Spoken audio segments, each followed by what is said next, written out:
Zell Boy Army, welcome to another spicy one on the channel today. This one's going to be a good one, especially with Team of the Season Weekend League still around.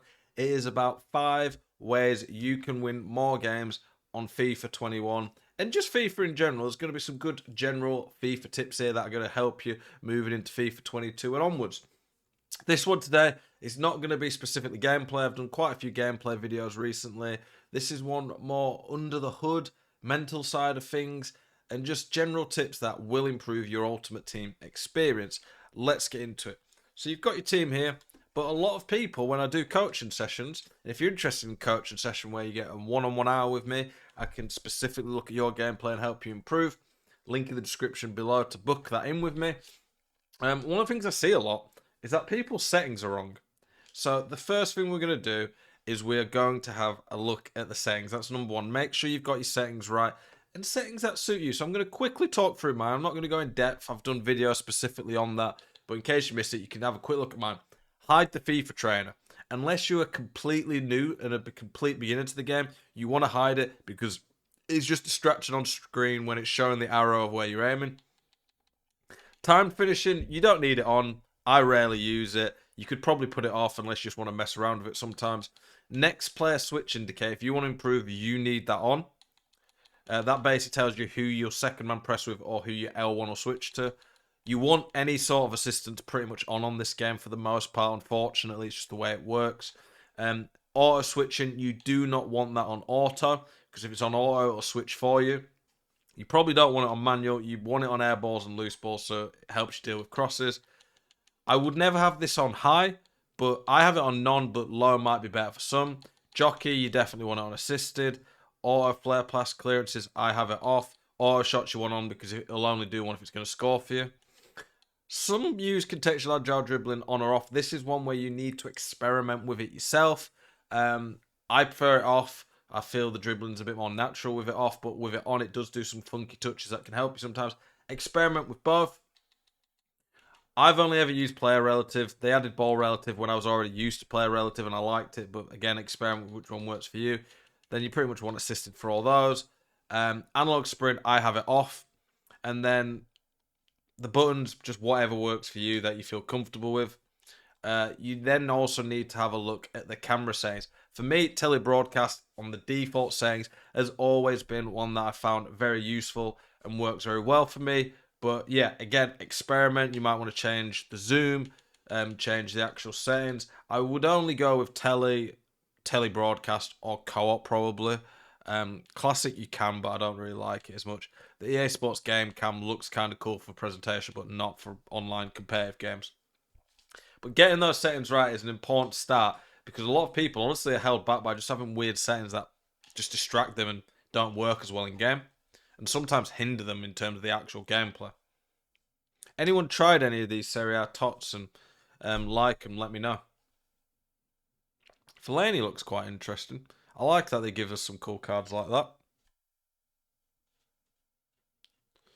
Okay, so the second one is settling on a formation and game plan.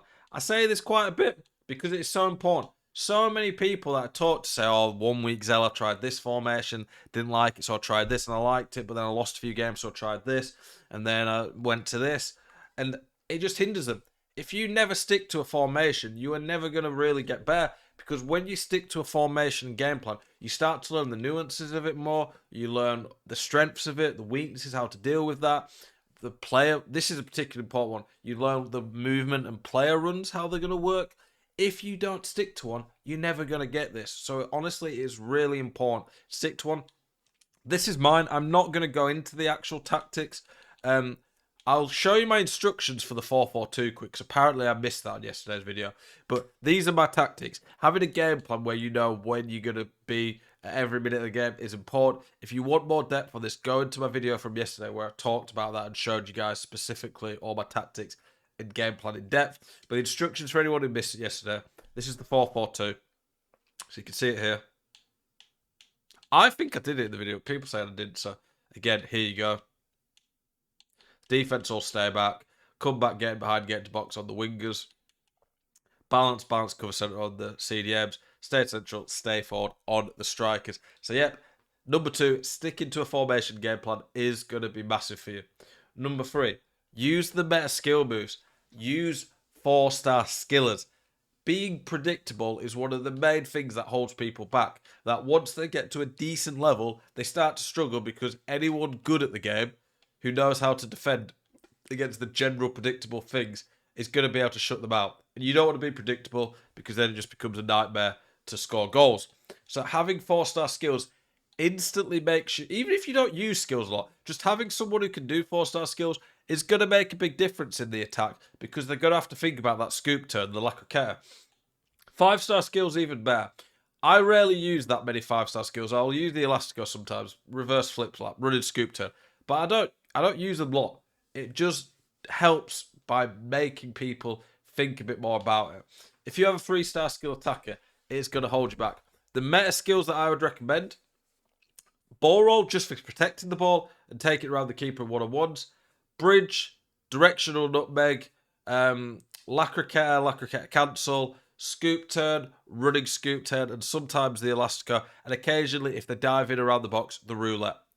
What I would say is practice those. If you're struggling to see examples how to use them, go watch one of my skill moves videos. I've done a couple this year where I'll show you specific gameplay examples. That's going to help you a lot. Number 4, sticking to the meta theme. Use a meta team. Use a team that is not going to hold you back in games. I play against people who genuinely seem pretty good, but then they've got Carlos Puyol's moments at centre-back. And even though they switch to him early and try about the through ball, he is just too slow. Simply put, I do one through ball to score. And they're miles better than someone I've played who's got team of the season Varane, but Varane's just that good. Or they've got a team of the season Davies or Babu at centre-back, someone with 99 pace, good agility, and they don't concede as much because the players just do the work for them and recover. Yes, you want to use players that are fun and you want to use, but you really are hindering yourself if you're going to use someone like Puyol or Bobby Moore at centre-back, who are just simply put too slow, even if you play it correct. Having a meta team will help in that. And then the same goes, having 4 or 5-star, preferably 5-star, but at least 4-star weak foots, especially on central players. So when you get in front of goal, your opponent has to think a little bit more about which way you go to turn. And then the 5th one we're going to have is, it's about mentality and fun. This could be a whole video in itself, but one of the key elements I'm going to talk to you about is spreading your games out over a weekend. We'll click qualify now so I don't forget. But if you do not spread your games out over a weekend, you are probably going to stumble and come short of your goal. So many people, when I watch them, it's crazy, man. They end up losing so many games on a streak because they just don't know when to stop.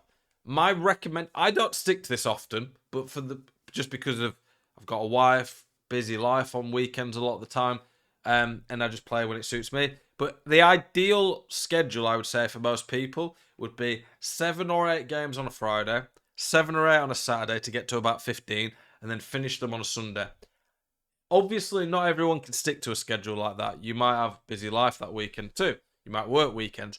You have to find a schedule that works for you, but don't, as much as possible, cram your games into one sitting. If you end up playing 20 plus games in a sitting, you're going to get worse. You're going to lose concentration. You're probably going to get frustrated at bullshit things that happen. It is going to hold you back. You want to do anything that is going to enable you to play your best. Having fun is going to help. Playing 20 plus games with weekend league and delay and frustration probably ain't going to do that. So spread your games out. So the 5 things that we've talked about in this video: make sure you've got your settings right. Make sure that you're comfortable with them. They don't have to be an exact copy of mine. Number 2, settle on a formation game plan that you trust in and you know every minute of every game what you're going to be doing. That could include when to bring subs on. Number 3, use the meta skill moves, have 4-star skills. Number 4, have a meta team, good weak foots, have defenders who are quick enough to deal with through balls. And number 5, have a good mindset, spread your games out, enable yourself to play the best you can. Hope this video has helped you guys. Appreciate your support as always. Keep it spicy. I look forward to seeing you in the next one.